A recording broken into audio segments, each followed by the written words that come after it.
Yes, Doctor. And the police are particularly anxious that the cause of death be determined at the earliest possible moment. It's a pity. She was a very beautiful woman. One hates to perform an autopsy on a beautiful woman. But you've no other choice, Doctor. Most unusual. There are no marks of violence on the body. What do they suspect? Poison? Have they any idea? My understanding is, Doctor, that the authorities are entirely at sea as to how she was killed. They know why, but, and they also have the fellow who killed her. But... Yes, that doesn't matter. That's none of our business. Our business is to find out what killed her. And yet, one often wonders, what could have caused the last thought that was cut off by death? If it was spoken now, what would it be? Yes, you're here. You found me at last. But you know what you killed me. I warn you. Don't come an upstep. No, don't, please. Don't. No, I told you I didn't want the bandage. Why, Laura? Why are you so opposed to the bandage? Does it remind you of something, perhaps? What do you mean? Oh, nothing, Laura, nothing. Now, won't you lie down again and let me complete the examination? You're a sick girl, you know, in a highly nervous condition. I want to know what you meant by saying the bandage reminded me of something. If you don't know, how should I? You don't fool me for a minute, Doctor. I know how you feel about me. Do you, Laura? Then I wish you'd tell me, for I don't know. I don't know how I feel about you at all. You're clever, Doctor. But I'm wise to you and that fool of a son of yours. How long have you been married to Walt now? Too long. And why don't you give him his divorce? He's asked you often enough. I'll give him a divorce when I'm good and ready. I see. I'm not afraid of anything he can do, or you, or anyone else. What's that? Your heart's beating like a trip hammer. I must warn you of this high state of nervous tension. What's that noise?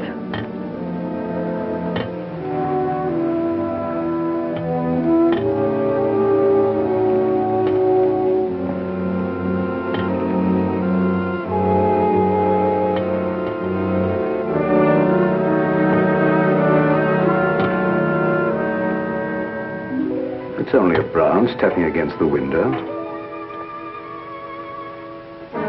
Now, my dear Laura, if you want me to help you, you must tell me what it is you fear. I told you I'm not afraid of anything. I know what's going on here. Someone's trying to scare me out, but it won't work, see? Here I am, and here I'll stay until I rot. I'm afraid there's more truth in that than you suspect. Laura, I must ask you not to cause Father any more trouble. I don't want you threatening him, you hear? You too. You're so cute. I'm sure you want to be alone. You're not going to make him pay for my mistake. What are you going to do about it? I'd like to... You'd like to choke me, wouldn't you, Ward? You haven't got the nerve. Here. This is the only thing you ever gave me. You can have it back. right. I gave her this when we were married. It's the only gift that ever passed between us. Ward, what do you propose to do about Laura? What can I do? She won't leave me. She won't give me a divorce. Well, things can't go on this way, you know. Dad, what is the matter with her? What do you think is wrong? I don't know. She wasn't this way until she began getting those letters from abroad, you remember? Yes, it had something to do with those letters. But you would have thought that when they stopped coming, that... What is it, Elizabeth? There's a patient, Doctor, a Mrs. Williams. Williams? That's the name she gave, and she's decked out like she's going to a horse show. I can't see anyone today. Ask her to make another appointment. Dad, please don't let what has happened interfere with your practice. Very well. Send her in a few minutes. Sure, Doctor. Oh, yeah, that Bill Raymond's waiting. Do you want to see him? Who's he? That private cop who's always hanging around just hoping somebody gets murdered. Oh, yes. He's probably come for his check. Take care of it, will you, Ward? Yes. Elizabeth, Yes. this for you. Gee. Thanks, Mr. Warren. But this belongs to Mrs. Van E, doesn't it? Not anymore. It's all yours. She won't get sore, will she? I don't want to have any trouble with her. You know how she is. I know. We all know a little bit. And I want to thank you for your patience. Run along now, Lilibet. Yes, Doctor.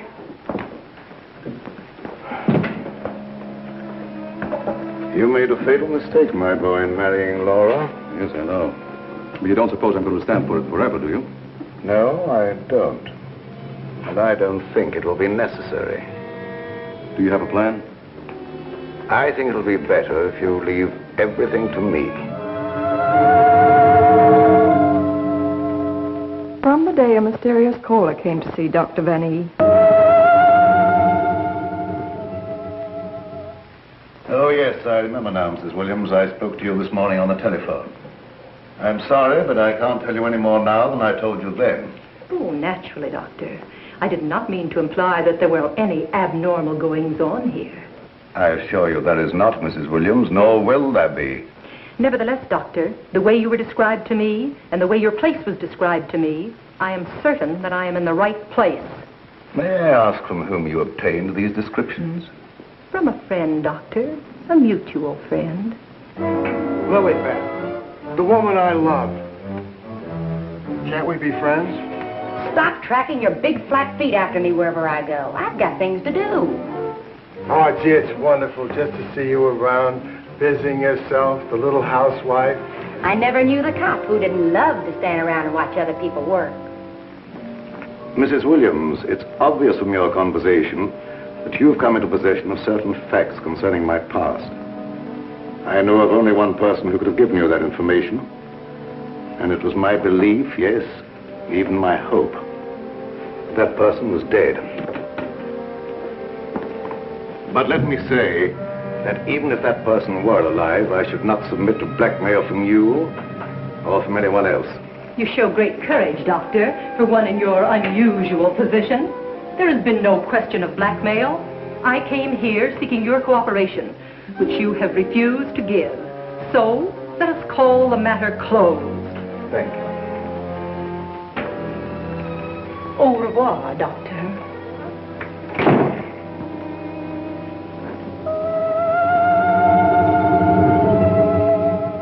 Then came this sinister pair.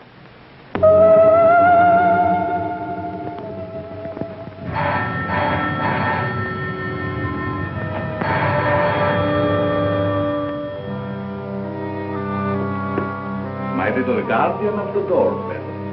If you had waited another second, Inigo and I should have kicked the door in. Yes, sir.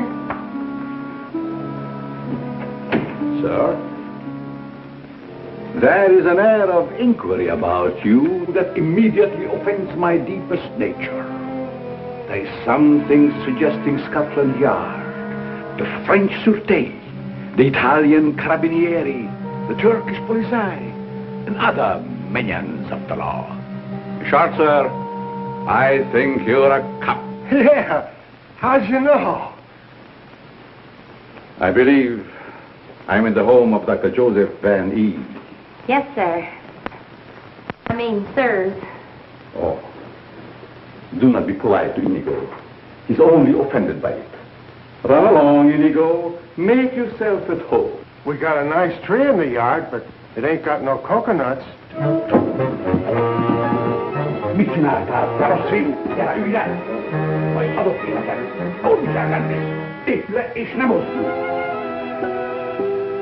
My little friend Inigo is deaf and dumb. He cannot hear and he cannot speak. But he reads the lips. And I would advise you to say nothing to annoy him. For his temper is short, indeed. This, I presume, is Dr. Vanny's private office. Yes, sir. But I really should announce you.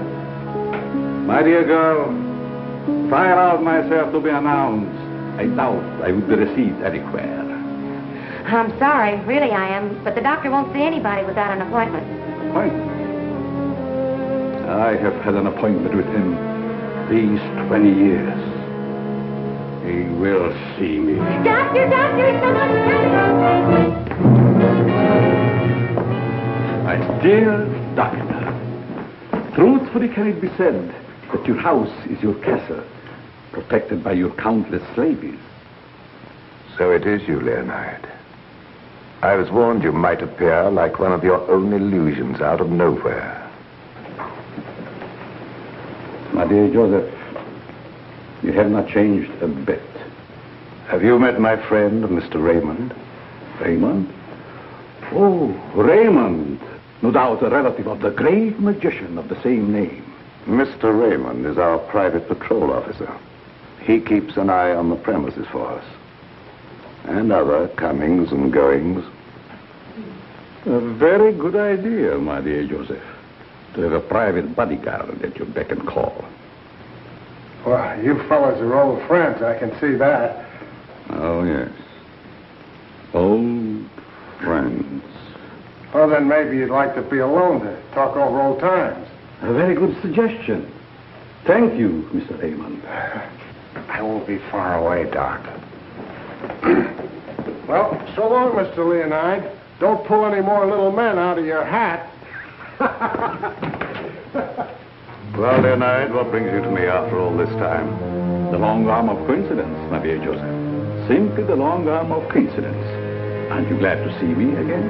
No, I can't say that I am. You with your foreign background and I, what have we two in common? Always truthful, Cousin Joseph. As when we were young men. You might have said no and saved your career. But you prefer to tell the truth and ruin yourself. What do you want here, Leonard? A few days' hospitality, my dear Joseph. Nothing more. Is that too much for one cousin to ask of another? Remember, we agreed not to think of each other as cousins again, Leonard. Bygones, my dear Joseph. And I'm willing to forget. And I suggest that you do the same. You've grown older, Leonard, but there may be something in what you say. I don't want to hold a grudge. But don't do anything that will make me regret my action. You have my promise. Now, if you will show me to my room. Oh, I should say, I have a traveling companion from whom I am inseparable. Who? Inigo, a dwarf, one of the little men. He became very much attached to me when he lost his master. You do not object? What good would that do? How true. Very well. You may have the room next to my daughter-in-law. I know you'll like that. Oh, yes. The lady, who I am told has an utmost horror of having her eyes blindfolded. A phobia of most interesting origin, I dare say. Something to think about.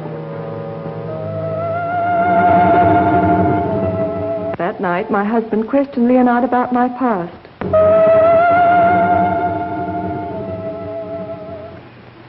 Cousin Leo. Oh. My dear Ward. How flattering that you remember me. Well, how could I ever forget you? What are you doing here? A chance visit, my boy. I wanted to see the old homestead again. You've seen Father? Yes, and he received me with open arms. in a manner of speaking. I don't mind telling you, you came at a very bad time. We're having some trouble. My boy, trouble and I are like this. I presume you refer to the charming lady in the room next to mine, your wife, I believe. Yes, Laura, I have met her, but I'm looking forward to the pleasure. I'd like to talk to you for a moment. All right. Perhaps you can help us. By doing what, my boy? You've been everywhere. You were caught in Europe during the war. I'd like to show you something. You may be just the person I'm looking for. If I can be of any service. Did you ever hear of a dance team called Renee and Lorette? I don't think so, my boy. And then again, There must have been such a team. Look. Renee and Lorette. The dance of the green mask in the green room in Paris. Green room. Yes? Oh, the face of the man does seem slightly familiar. May I ask, where you got this photograph? The maid, Lilibet, found it in Laura's room and turned it over to me. Oh, then, my boy, I'm afraid I can't help you. I played the green room on several occasions, but never with these people. In fact, I don't seem to remember them at all. And I appeared in many clubs during the occupation. I'm sure the girl behind the green mask in this picture is Laura. How can you be sure? Who can ever be sure what's behind the mask? If the people in this photograph could suddenly come to life. I'd like to know who the man is. It can be anyone, my friend. Anyone. In this makeup, it might be even I. I wish you wouldn't joke about it. This is very serious. Of course. But let us say you found out who the man in the photograph is. What then? I have an idea that if the man in this picture were to show up, I'd find out I wasn't married to Laura at all. Think over what I've asked you. It'll be to your advantage. Certainly, my boy. I will give it every consideration. And perhaps something will occur. Who knows? Don't you want to leave the photograph with me for my further study? It might be the very incentive that my memory needs. No, thanks. I'll keep it. As you wish.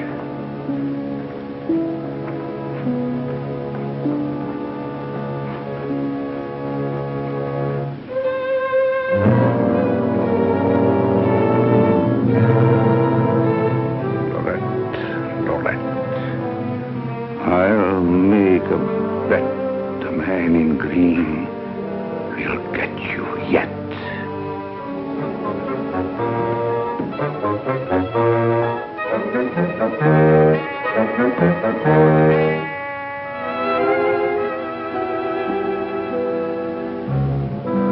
Vinegar.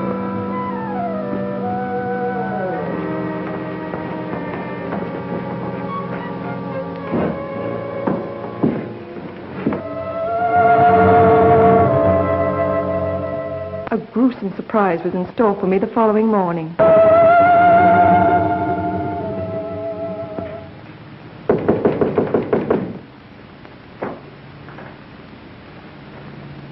Who is it? It's me, ma'am. What do you want? The afternoon mail. You wanted to know when it arrived. Was there anything for me? Yes, ma'am. Put it under the door. I can't. It's a package.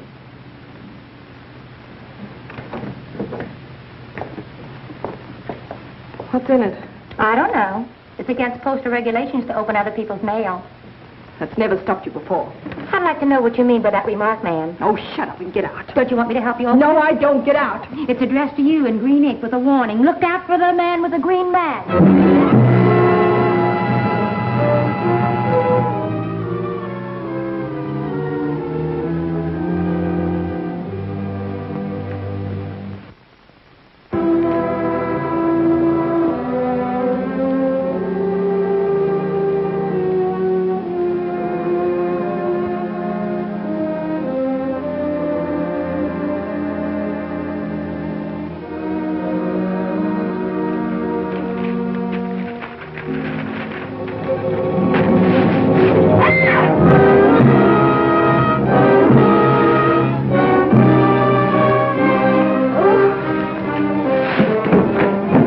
Doctor, ma'am. Who done it? Which way did he go? Get out!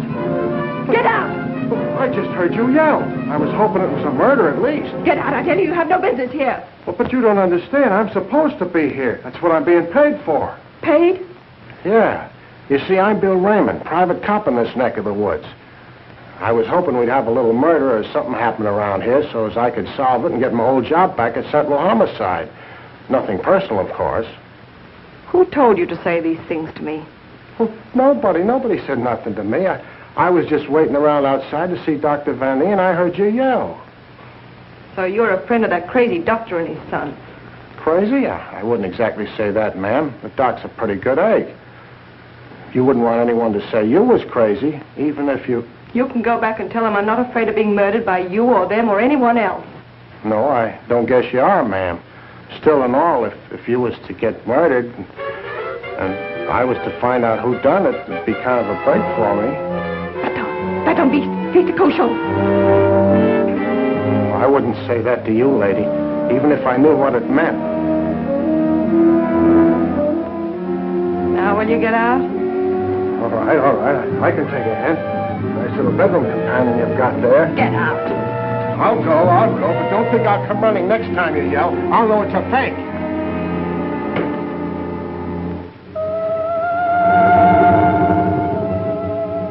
I became afraid and my mind started to crack.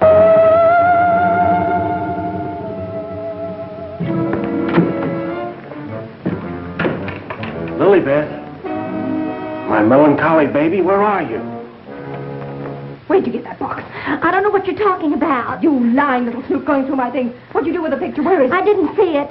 That's the last time you put your hands on me. I'll give you one more chance, and then I told you I don't know where the picture is, and I don't know what you're talking about. It's been you all the time going through my things, opening my mail, rapping on my door at night. Now you're blaming me. I've never touched anything of yours. You've got my robe on now. Where'd you get that? I was just trying it on. Mr. Ward gave it to me. He said you didn't want it anymore. I'll tell you when there's something I don't want. Oh, shut up. It's only a dummy. A dummy? Where'd you get that thing? I suppose you're going to tell me you don't know anything about that either.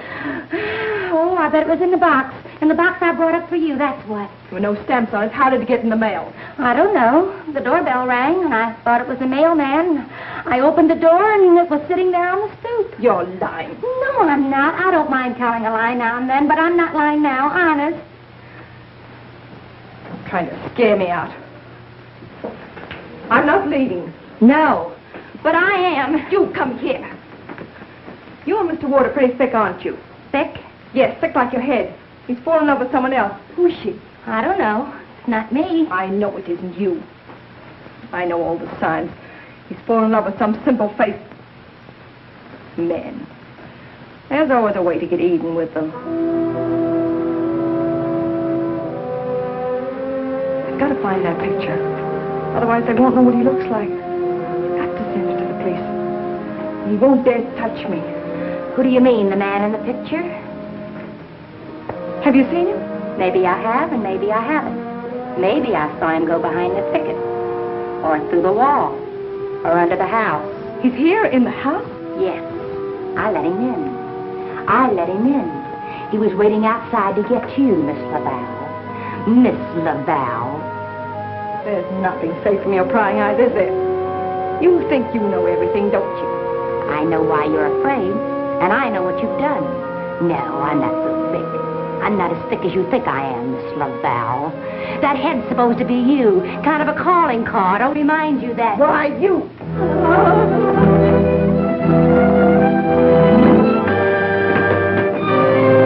Excuse me, lady.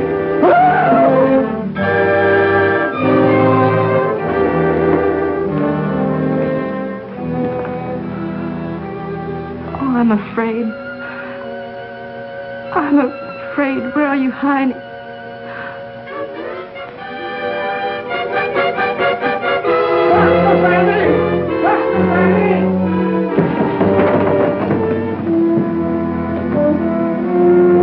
Dr. Van E!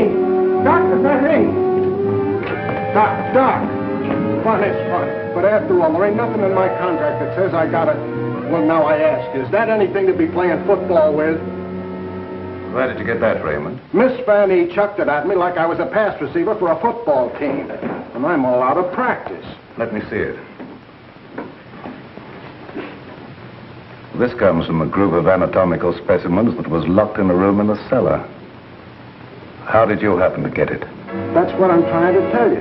There I was, outside her door, strictly minding my own business, understand? Listening at the keyhole. I don't think that belongs to the realm of your duties, Raymond. But, Doc, there were screams inside. You gotta admit it's within the longitude of my profession to make with an investigatory reaction thereto. What am I saying? I don't understand how his head got from its locked room in the cellar. Well, the way I heard it, it was sent to Mrs. Van A. That was rather a gruesome practical joke.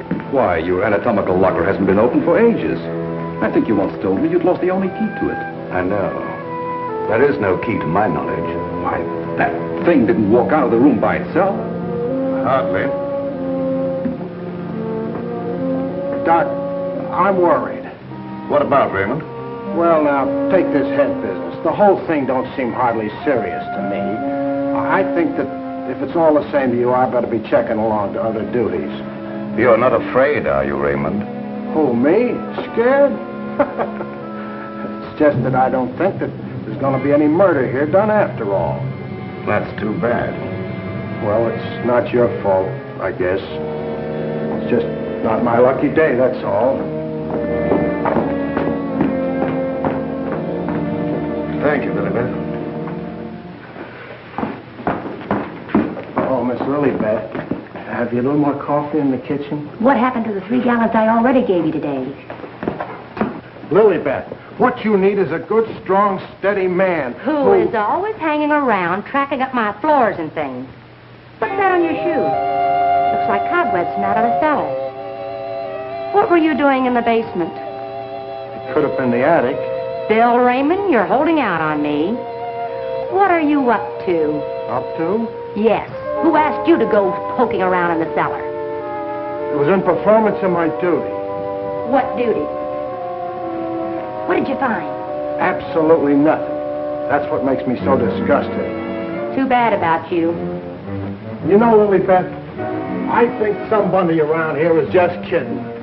They don't mean business at all. Why don't you just wait around and see? Say, if you got any inside dope, I wish you'd tip me off. If I'm ever going to get back to Central and prove I'm a good detective, I gotta have some clues.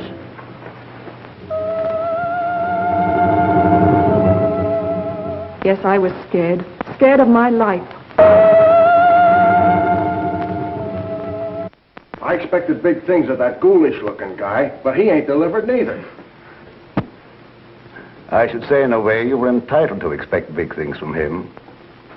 Leo was once confined in this house when it was an institution for the insane. Nerves, you know. Do tell.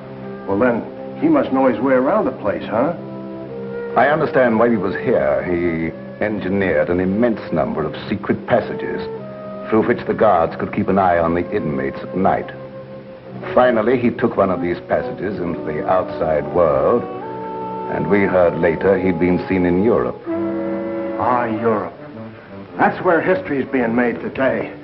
Gee, I'd love to travel and... Well, perhaps you'll have an opportunity someday. Not if something don't happen around here pretty soon to make me famous. That Lilibet. I've been trying to get a cup of coffee off of her all day. She don't care what happens to my metabolism. Metabolism. That's a good word. I wonder what it means.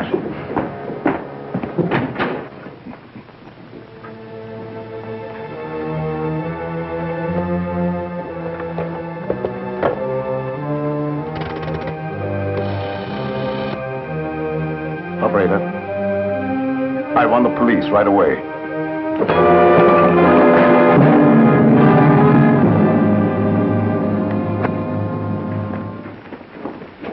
Stop crowding me. But, hon, don't you want me around to protect you? That indigo guy might... Yes, but who's going to protect me from you? Lilibet. My wild Irish rose. I just live for the day when I can take you out of all this. When I can slave and get you the luxuries in life.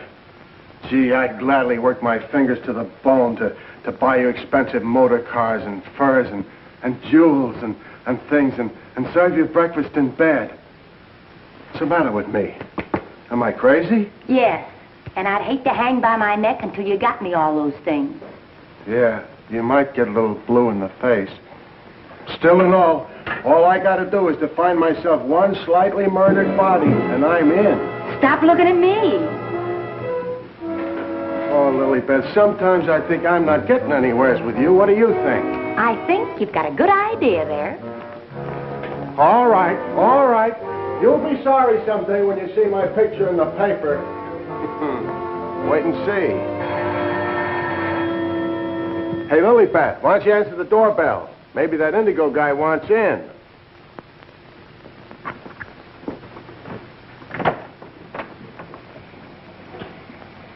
The doctor ain't home. You'll have to call some other time. Don't be silly. Don't say I didn't tell you.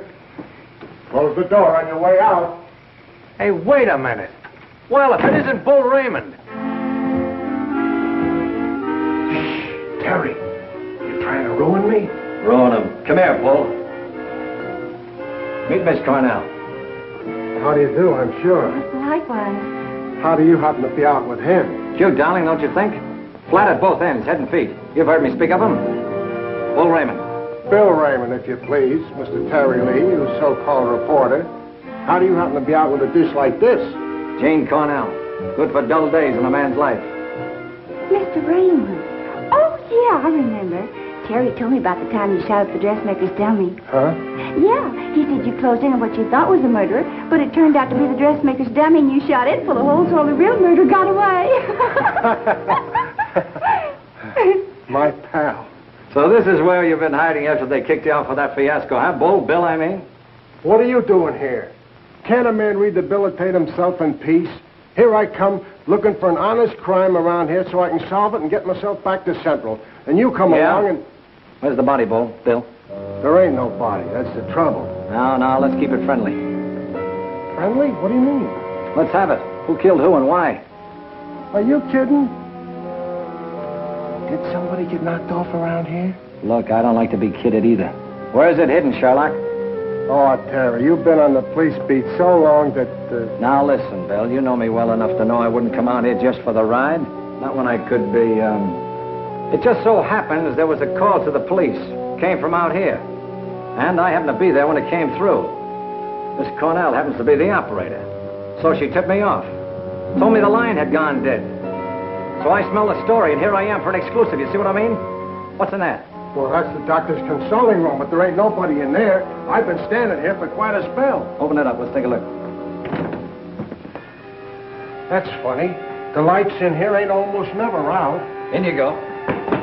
Never do that. I could get killed that way. Is that bad? Oh, so nothing's happened around here, huh? It's busted.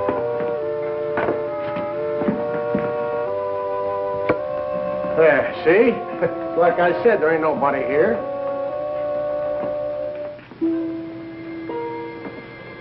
Hey, cut it out, will you? You're making me dizzy. Well, sure, somebody stumbled over it and pulled it out of the wall. Could happen anywhere.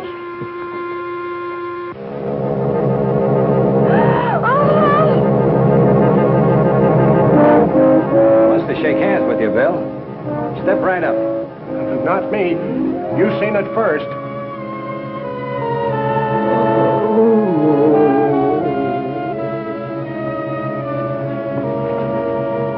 Doc! Raymond, did you try and kill me? Why, Doc, why should I do that? You ain't paid me for last month yet. How long you been here? Now, let me see. I was going to make a telephone call when... Somebody conked you, huh, Doctor? Then rip the telephone wire out? Yes, I imagine that is about what happened. Who are these people? Well, they're all right, Doc. This is Terry Lee and Miss Cornell from the Times. We don't want any reporters here. Nothing's happened. Look, Doctor, nobody ever wants reporters, but then something happens and there they are. But nothing has happened. I fell and hurt my head. Oh, I see. Then you got up again, put yourself on the table, and got all nice and pretty in that shroud there. You won't get any story here. And now, if you'll excuse me, I have some work to do. Doctor, do you mind if we stick around for a while? Seeing that nothing's happened, well, why not? Very well, you may stay for a while, but I warn you, if you make yourselves objectionable in any way, I'll have Raymond throw you out. Well, come on. You heard what the doctor said. He's busy. Get out of the office.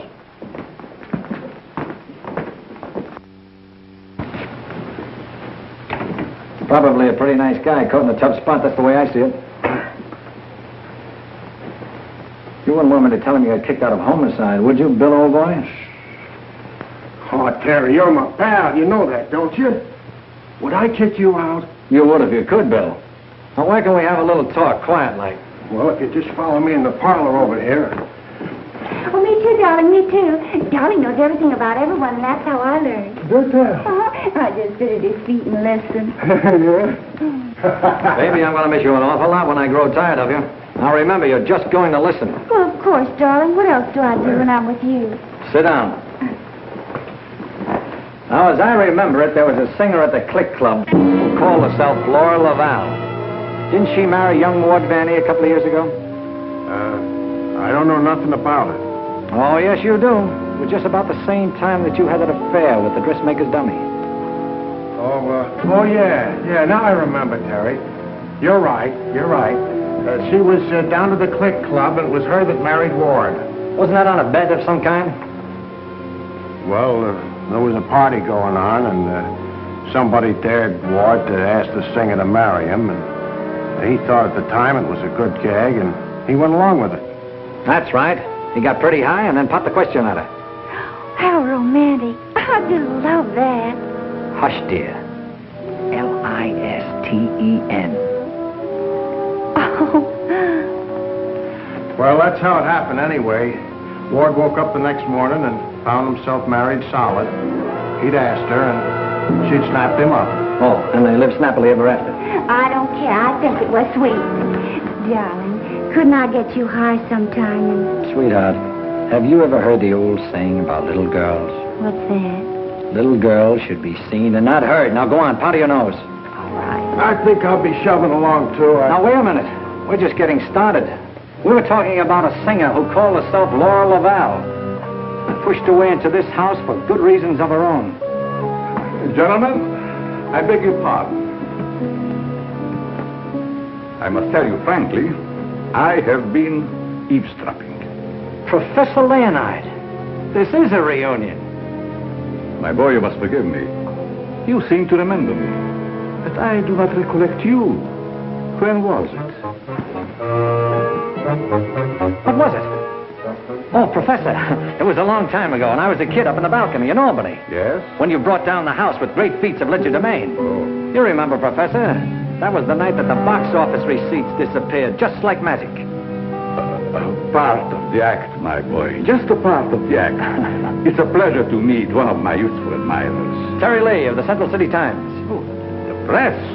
Well, it's nice to have known you. Wait a minute, Professor. What's your hurry? Are you afraid I might bring up the subject of those certain unfortunate recent connections of yours? Shut in the dark, my boy, I'm sure. And I will ignore it. Of course. And this young lady, no doubt a companion of yours. Jane Cornell, my fiancée. Delighted. Likewise, I'm sure. Delightful. And I would suggest to take very good care of her. Miss Lee? Oh, I haven't had a chance to talk to him yet, Mrs. Vanny. Never mind, I'll tell him myself. Darling, I met her upstairs, and I told her all about you, and that you know everything about everyone. Thank you very much, dear. Welcome to your living room, Mrs. Vanny. Thank you, but it isn't my living room. I understand you're not unaware of my position in this house. Well, maybe you can tell us about it. I'm being kept a prisoner here against my will. I'm alone and friendless. I'm sorry. Why haven't you called the police? They've done nothing but to call for the police. They have kept me penniless so that I can't leave. I understand. They're trying to destroy my mind, Mr. Lee. By innuendo and indirection, they're trying to make me believe I've done something dreadful in the past. That I'm to be the victim of some horrible vengeance. You know best about that. I'm innocent, Mr. Lee. I've done nothing. Now, this doctor's brought some stranger here with these tricks and illusions to further make me believe... You mean the professor and his little, Yes. You must help me, Mr. Lee. Laura, it's so good to see you downstairs again after all these days being locked in your room. You know perfectly well why I've remained locked in my room. Ward, this is Mr. Lee of the Times, the gentleman I told you about upstairs. Oh, yes. Look here, Mr. Lee. We don't want any more of that front-page splash stuff, such as I got when I married Laura. Your wife's been telling us that she's being kept here under constant threat. She's out of her mind. See what I mean, Mr. Lee? They don't overlook a single chance to put it in my head that I'm crazy. Perhaps I can explain, Mr. Lee. We don't believe there's anything wrong with Laura now. But we are sure something will happen to her mind if she continues to live under this strain. Just as I told you, they're behind it. Can't I make that clear to you? They spend all their time trying to terrify me. They write me letters in green ink. They send me dummy heads wrapped in green paper. Anything to frighten me so I can't sleep. I can't think. The only thought in my head is that I'm going to be killed. These are very serious charges, gentlemen. And I might say it'd make a perfect front-page splash. Lee, if you dare print a word about those ravings of my wife... Don't do anything to make me think they aren't ravings, Mr. Van E.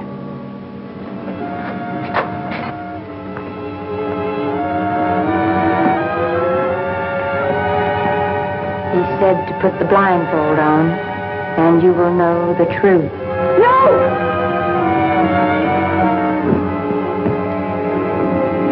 What's wrong with her, Doc? Quiet, Raymond. You don't mean that she's... Dead, Raymond.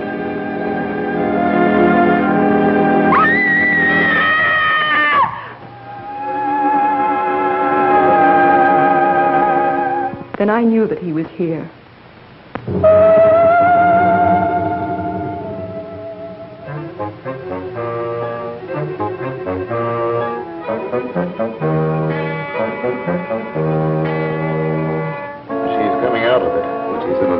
State of shock. May be necessary to administer a sedative. That's intended to shut her up. I'd like to hear her do some more talking, Doctor. If her mind is allowed to dwell upon what's happened, that may be the breaking point. Well, you've got all the answers. Look here, Lee, I don't like your tone. If you have any insinuations to make them to me. Okay, I will. Suppose you and I talk this over downstairs. I don't recognize your right to question me. However, if it'll make you leave Father alone...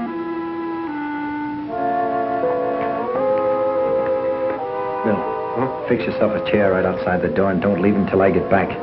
Sure. But what about Lily Pad? Don't she rate nothing around here? Now, Lee, first I'd like to see your credentials. You bust in here saying you're a reporter. That's the old turn-the-tables gag, Vanny, but if it'll make you any happier, take a look. All right, you're a reporter. But I still don't understand how you and the young lady got the news about our troubles. Do you really believe that story, Lee? Do you, in your right senses, really believe that we are keeping Laura a prisoner here? That's what the lady says. She said that... Nonsense. Nothing would please me more than if she got out. Look, I don't get any of this stuff, Vanny, but there's a tricky deal going on around here, and I intend to sit in on it. Too bad I can't flash the city desk to make ready for a front-page replay. Yes, isn't it? Either your wife is the victim of a well-plotted program of persecution calculated to drive her insane, or she's the witch you say she is. You're the fellow with the nose for news. What does it tell you? It tells me that right now I'd like to know where your disappearing relative is.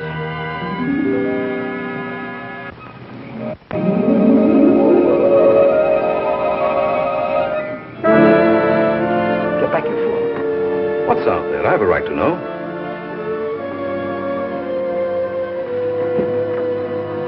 Don't see anything. What was it? It isn't possible. It isn't possible, of course. What do you see out there, Lee? I've had enough of this. Come on. Are you nervous, Miss Cornell? Oh, no. I think it's very exciting. Well, Professor, I thought I just saw you outside, banging at the moon. You disturbed her sleep. Poor child. Where have you been? How about you start acting normally for a change? You're bringing suspicion upon all of us. I, my boy? What have I done? Suppose you tell us. Has no one arranged to silence you yet, Mr. Lee? What a pity. I don't silence very easy, Professor. And it'd take a lot more than what you've done to her. Do you suggest that I had a hand in that poor girl's unfortunate demise? Why don't you behave yourself, Professor? Mr. Van E here has the right idea. You're just gumming up the works. I did my humble best. Who are you working for? What do you expect to get out of it? I'm discharging a debt, Mr. Lee. A debt contracted many years ago. Now, are you any wiser than you were a moment ago? No, but I'm beginning to get a general idea. By the way, how's that little girl of yours? I hope fervently that nothing happened to her. She would look so beautiful lying here. Look, Professor, I may not have been very smart in bringing Miss Cornell here, but if I thought you had any plan to do that... Why do you persist in making me the villain, Mr. Lee?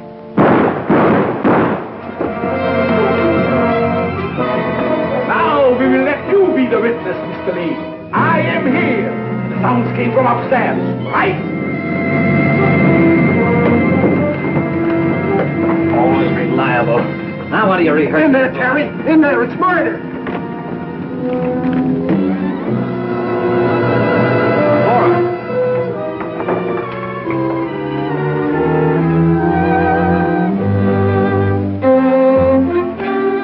Jenny, wake up. Wake up.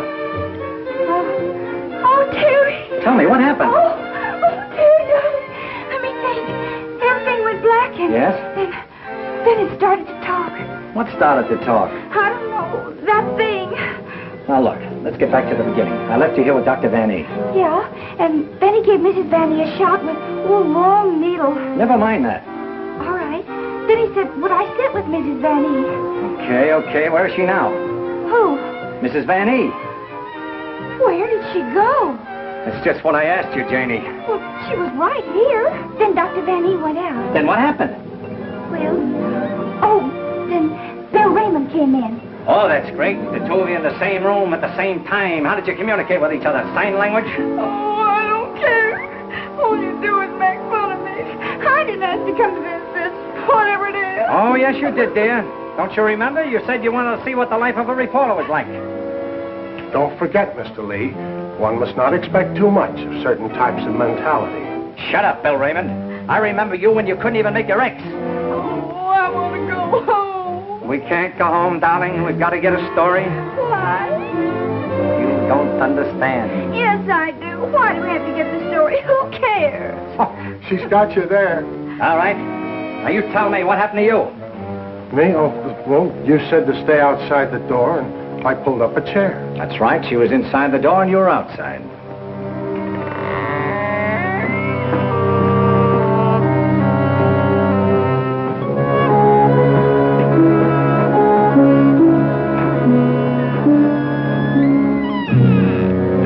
Then come that odor of heavenly perfume. That was an early bed. It was sweet and penetrating, like an ancient drug. And I felt kind of sleepy-like. Oh, so sleepy.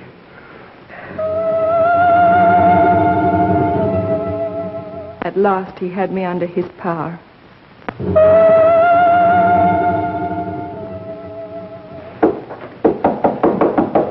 There must be a button or a gadget of some kind around here. 2 o'clock, almost deadline for the 9 o'clock final. Oh, Terry, what makes you think there's anything behind them walls? I've got a sneaking suspicion that the professor uses them for a disappearing act. I wish Lilybeth was here to make me a cup of coffee. Well, she's right over in the doctor's office. Why don't you ask her? Poor Lilybeth. I kind of hinted that all I needed was a murdered body, but I didn't think she'd take it personal. Will you stay with those walls? I've been around them 3 times, Terry. The thing I can't understand, if the professor was down here when the trouble was going on upstairs, he just had to be 2 different guys in order to have a hand in it. Oh, Terry, let's figure it out in the morning, huh? What's that?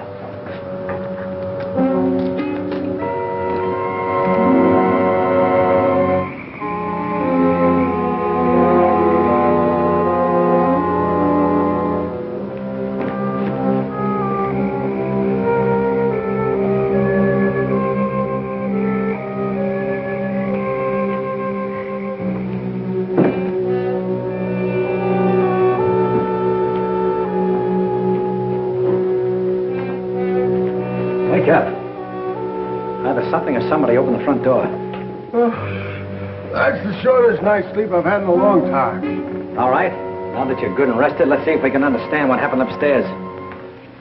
Well, Do you think it had something to do with that picture, maybe, that Lilybeth found in Mrs. Van Ee's room? What picture? Oh, the one with the couple with the two masks, you know, like we found, like that mask. Who has the picture now? Well, young Van E, I guess. That's the point. Where has Mr. Van E been since his wife's disappearance? Well, him and his old man are sleeping. I guess they got some sense. Oh, no. I've already checked that, and they haven't slept in their beds tonight. Wake up! I refuse to answer on the grounds that might tend to incriminate or degrade me. My unconscious mind. Now, look, Bill, please stay awake for a while. Now, look, tell me, what happened when you smelled that sweet odor in the hall upstairs? No, it smelled lovely. Lovely, that's all I can remember. And Dr. Van E had already left Laura's room, is that right? Yeah, he'd gone out, and he said goodnight, and he had given her some sedative or something that he said would take care of her till morning, and then he went down the hall to his own room.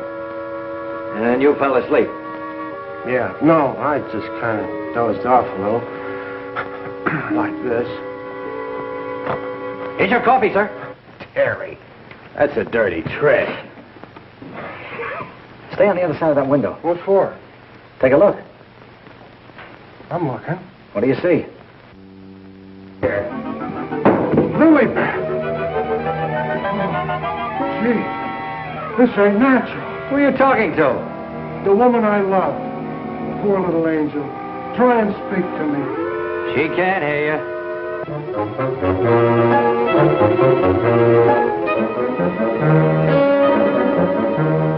What was you doing outside? You're supposed to be dead. Now you stay right here, honey. I gotta catch that guy in the shrubbery. Gee, what are you doing to me, Lilybeth? I got work to do. Lilybeth, be reasonable, will you? If you don't cooperate, I'll never get back to Central. Never mind, Raymond. Take care of Lilybeth. Lilybeth! Yeah, that's who it was. I opened the door and she fell right in my arms. Like she had something special to tell me. You notice that fragrance about her? And to think this wilted flower was once even as you and I. Take her back into Dr. Van E's office. What's she doing wandering around? She's supposed to be a corpse. What happened to that guy outside? Never mind. You found her. I never knew she was lost. I missed her. I missed her from my office. Will you please take her back? What are you going to do? Yes, Doctor, and what have you been doing? We've turned this house upside down trying to find you. Hardly that, young man. If you'd done that, you would have found me. Now, Raymond, we can't allow this girl to remain in this condition any longer. Well, what can you do? She looks like a perfect stiff to me. Bring him into my office. Oh, Doctor, this may not be any news to you, but your daughter-in-law has disappeared. Oh, how dreadful. But let us say somewhat overdue, eh, Mr. Lee? You don't seem very surprised to hear about it. Young man, when you've been devoutly praying for something to happen, you accept your good fortune without question.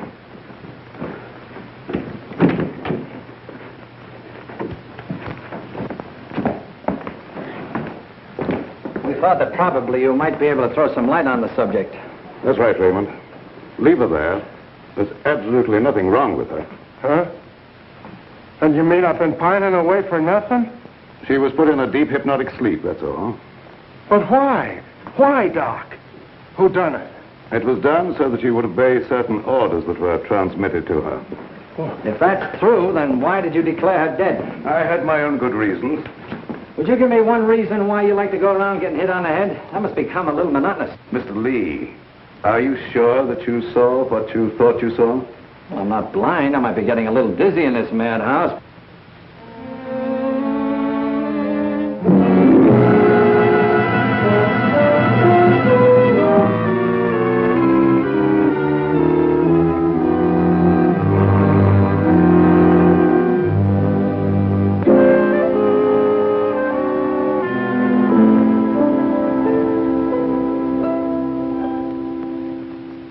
You know, Doctor, morning isn't very far off. And when the police get here, you've got an awful lot of explaining to do. You're in this up to your neck. By morning, let us hope no explanations will be necessary. Everything will have explained itself. Poor little sleeping beauty. Do you suppose someone thought she looked weak-minded and picked her out to carry out his commands? That's not always the case, Raymond. If Leonide were here, we could settle this case very quickly. Gentlemen, it is my peculiar misfortune to always be in a position where I may eavesdrop. How can I be of service, Cousin Joseph? Oh, Professor. Ask me no questions, my friend, and I will tell you no lies. Leonide, you could undo certain mischief that has been done this girl. I know you can help if you will. I could, my dear Joseph. But I will not bring down the wrath of the unknown madman who is loose about these premises. It is a matter of self-preservation. I had nothing to do with hypnotizing this girl. I have an idea that you may have already carried out the unknown's orders and that he no longer needs her. Nevertheless, my dear Joseph, you must excuse me. Just a minute, Professor. I wonder what would happen, Professor, if in connection with your sudden reappearance here, somebody dug up the old story of why you swindled Dr. Van E. and then ran off and let him take the rap. I will not be blackmailed, Mr. Lee. And I observe again that you're a young man who knows too much for his own good. And I would also like to know where you obtained all this information. You're extremely young to have your fingertips on events of 20 years ago. I have a memory like an elephant. I never forget something once I hear it. I'm a sharpie, Professor, as every one of you will admit before morning. Now, Doctor, I'd like to bore you with a few questions. I wouldn't mind, young man, if you had the slightest idea of what you were looking for. Maybe if we start back to the time around midnight, when you administered what you call a sedative to your daughter-in-law. Are you inferring that I had anything to do with Laura's disappearance? Why do you keep evading the issue, Doctor? You know you'll have to confess when the police get here anyway. I would remind you, young man, that you're making a direct accusation, and I refuse to answer. Look, I want the facts and I want them now. Let's cut out the mulberry bush routine. Listen, Bill, you're supposed to be a cop and you want to get back to homicide. Help me make the doctor loosen up. He knows a lot more than he's telling. Well, sure, I'll help Terry, but first let's get Lilybeth out of this. Maybe she can tell us something. Yes, Mr. Lee, it seems to me that you're not too anxious to have Lilybeth restored to consciousness.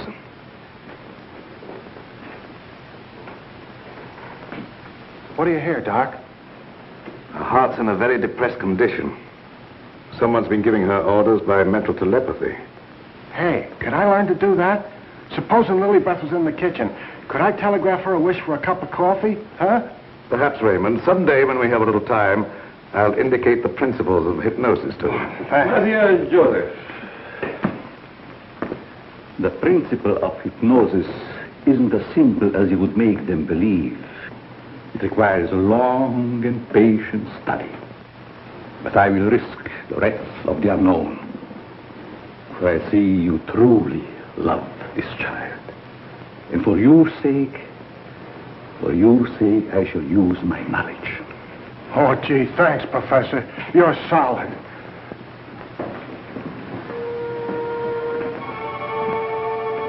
Och då jag fick mig lätten och flächen var fyrflätten läron och sördimon här.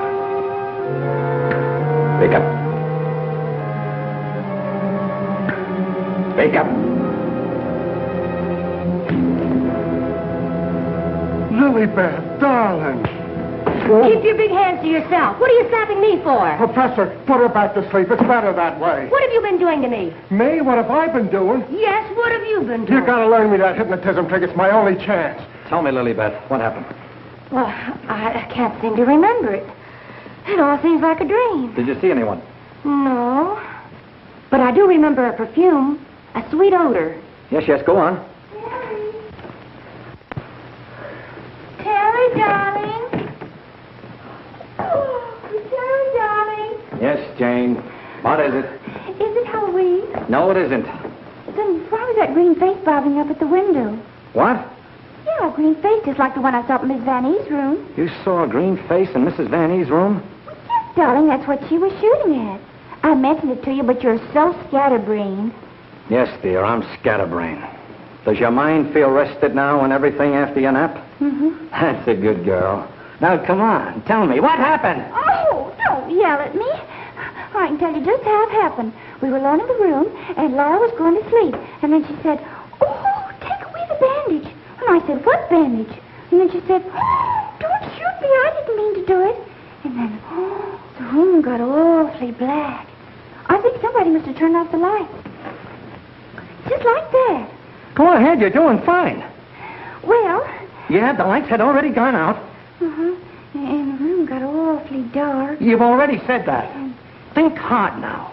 You saw a green mask. It came out of the wardrobe. Like a moth? Yes, darling, just like a moth. Oh, how clever of you. It was just like a great big moth, and it flew around and Please don't make yourself any dizzier than you are. Now tell me the rest of it. Well, I just don't see how you could remember that it was like a great big moth. Did you see it? Was you there hiding in the wardrobe, maybe? No, I wasn't in the wardrobe. Now, look, Jane, please, be yourself. No, I mean, don't be yourself. Just relax. Relax. Mr. Lee, just a moment. Where were you? Were you upstairs? No, I was down here talking with your son. And by the way, where is he? Here I am, Mr. Lee. What can I do for you? Will you stop it? Yes, I was listening outside the door. You haven't answered my father's question yet. Oh, come on, take it easy, take it easy. Maybe you can tell us where you've been, Mr. Vanny. Of course, you don't know anything about your wife's whereabouts. Oh, go on, tell him where she is. I want to go home. I'm hungry. Quiet, everybody, quiet! Laura! Don't. No, don't. Don't.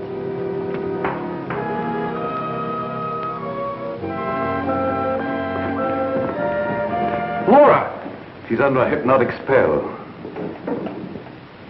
Ladies and gentlemen, it has been an exciting night, and you all are deserving of some explanation and relaxation for the strange goings-on. The guy who's doing the talking is behind the wall somewhere. Now you're getting smart, Sherlock. We introduce at this time the team of Lorette and Renee as they appeared at the height of their success in the green room of the Paris Crillon. Sure, the mask, the picture. Mademoiselle Lorette. Now I know who he is. Mademoiselle Lorette will now put a bandage over her eyes, the better to see the inner truth. Very good, Renee. Very good. Just like the old time. Would any member of the audience like to ask Mademoiselle a question? Come, Mr. Lee. You have been so full of questions up to now. I'm thinking, brother. We cannot keep Mademoiselle too long in this delicate mental balance. She has been under a great strain lately. Then I will ask the questions myself. Yes, Renee, I'm at your command. Are you afraid now? No, I'm quite safe. Will you tell the truth? Yes. They came to me and said your partner, he of the magic feats and rare impersonations, is a spy. But we can't prove it. We will give you 1,000,000 francs if you, Lorette, bring us that proof. Now we shall know. You gave them the proof they wanted? Yes. They took him away to be killed? Yes. What was he to you, this man you betrayed? This man you sold to the enemy for money? He was my husband. When they told you he was to be executed, you sent this man a gift for his last moment before the firing squad. What was it? It was a green scarf for his eyes. Like the one you're wearing now? Yes. Why did you send it? It was my scarf. I wanted him to know I had betrayed him because I hated him. He was good and kind, but I hated him for the power he had over me. I see. That is your only defense. You hated. You thought they shot him. You escaped to America. You thought you were safe. Then you found out he was alive and wanted revenge. Thank you, Mademoiselle Lorette. You may remove the bandage now. What do you see on the cloth, Mademoiselle? There's a hole in it. Yes. What else, Lorette? What else? There's blood on it. It's blood. I have come back. I am here. And I will have my revenge. No! No, don't touch me! Ah! guns at the window. You know where.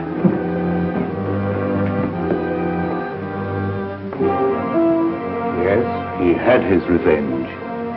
She's been living in mortal terror that he'd find her. Just a minute, lady. You ain't going nowheres. Well, if it ain't Mrs. Williams, come along with me. Come on. You want me to slug you? Get inside. Hey, Terry, come here. Get a load of this. There's your man. At last I caught me a murderer. You're wrong. I never laid a hand on her. Nay, my boy, you kept your promise to me. You said you wouldn't touch her. But she's dead, ain't she? And you ain't going nowhere till we find out what killed her. And you, Professor, you know too much for your own good. I'm holding you, too. Now you're getting smart, Bill. Well, Professor, I see you two know each other. Yes. Rene was my assistant. I taught him everything he knows. He went out for himself and became a success. Later, we met in a concentration camp. And here we are. A small world, Mr. Lee. A small world, indeed. Terry, isn't this the place where you get the marriage licenses? No, dear, this is the morgue. The morgue. Oh, darling, you say the cutest thing. The morgue. Oh! Never mind, dear. You just stay right here and nobody will get you. Oh, but... Well, Doctor, got anything to add to my story of the year? Who's this Rene? Rene was her husband. She turned him over for a sum. Figured the Nazis would take care of him, but he had ideas of his own. Look, Doc, was it murder? Do I finally get a break? Was she murdered? We're sending the report to the police. What was it say? Oh, come on, Doctor. Don't hold out on us. I didn't understand it at first, but I do now. There were no marks of violence on the body, and we found no internal disturbances. What does this all add up to, Doctor? Yes, let's have it. She was literally scared to death.